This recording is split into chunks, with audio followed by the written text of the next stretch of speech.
everybody, yeah, I'm Simba J Games here, and today, yep, we are looking at this, the Raspberry Pi. This video is probably going to have to be in two parts, but you won't notice a difference. There's just going to be some sort of jump cut. First half, I'll just show you around the hardware, show you what you need to get if you have got one on order, because I know some of them still haven't arrived yet. Okay, so here is the device. Minus that, we'll talk about that later. So you have, I'll get this closer, you have two USB ports. You know what USB looks like. You have a Cat5 internet connector for connecting up to your Wi-Fi box or router, whatever you want to call it. For me it's very simple. With my Skybox, you just get a cable that looks a little bit like this. The camera wants to focus on it. Take the Pi away, maybe it'll focus on it. Right, it doesn't matter. It's just a yellow Ethernet cable. This is one just my router came with. There we go. Right. So that's what goes into. Come on. Autofocus. There we go. So around the back side here, you have HDMI for plugging HDMI into. Go away. You have a power supply. This is a, I think it's micro A.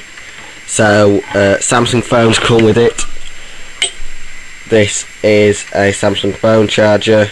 The plug looks a little bit like this when it comes into focus. Yeah, so this is a plug for my Samsung Galaxy S. I did the Samsung Galaxy Y, which I did a review of a while back. Okay. These here, these are the general purpose I/O or GPIO or general purpose input and output pins. You can connect, I don't know, LEDs up to those and make them flash, and serial ports and various things. Next we have the composite out. This, even though mine is a UK model, it still outputs in NTSC, which means, and the old telly upstairs displayed it in black and white and with weird ratios, and the text went off the side of the screen and various things. But the newer one downstairs worked. So you know what these look like. Just slots in there like that. And then around this side you have the headphone jack. Now by default the audio drivers are disabled because they are very experimental. I thought they won't be that experimental, it's been out for ages. I used the inbuilt audio player on LXDE. It blew my ears off, it was that loud, and then it just went to so quiet you could barely hear it. So it is very experimental as the audio player, and even if you install it you have to enable it, I think, every single time, because I had to go back in and it wouldn't let me play anything. Therefore I think you have to enable it every single time. Okay, so that is the board. I don't know what these connectors do. I know one of them's for a camera, because they showed you that off on the website a while back, and various things. I don't know what these do. One of them must do a camera. Anyway, let's go to plugging everything in. Oh, before we do that, we'll get back to this, the SD card. Now, as you can probably see when it comes into focus, this is the SanDisk Class 2 2GB card. I really need a faster class and more space. This is like the minimum that it will run on. It is about probably 3 or 4 years old now. It was the one that was in this camera I'm using to record the video on. When I recorded the Samsung Galaxy Y, it ran out of space.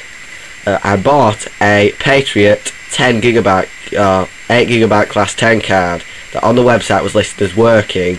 It was also listed as not working, but I didn't see that when I ordered it. So when it came, I thought there's a 50-50 chance it work. It boots, but it comes up with the classic error. Okay, so yep.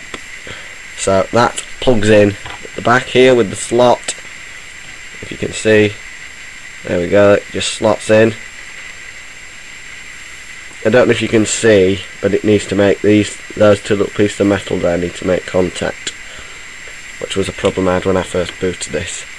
Also, there we go, they recommend you write it with an SD card reader like this one here, not like an internal laptop one. I did use my internal laptop one and it worked, but other people have had problems with them. So it's always good to have one of those handy. So you need, so to get it to actually boot, the actual devices it needs to boot, all it really needs is a monitor and power. However, you can't really do much with a monitor and power, you need some sort of input device. So, I'll untangle this. You need a keyboard. You know what a keyboard looks like. In fact, I can probably zoom out now. There we go.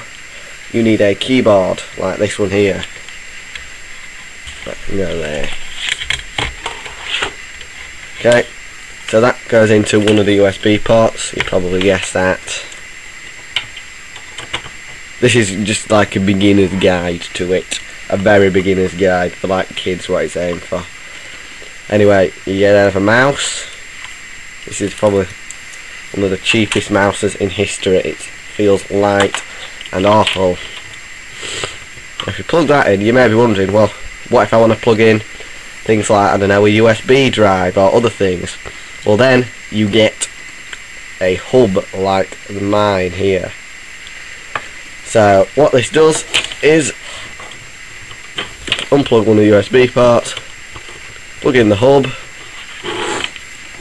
and then plug in the device you want to plug in, and then I can plug in things such as my USB pen, so I can copy things like Quake on, which I will show you later. I might do a tutorial on how to install Quake as well, because I can't seem to find too many of them on the internet.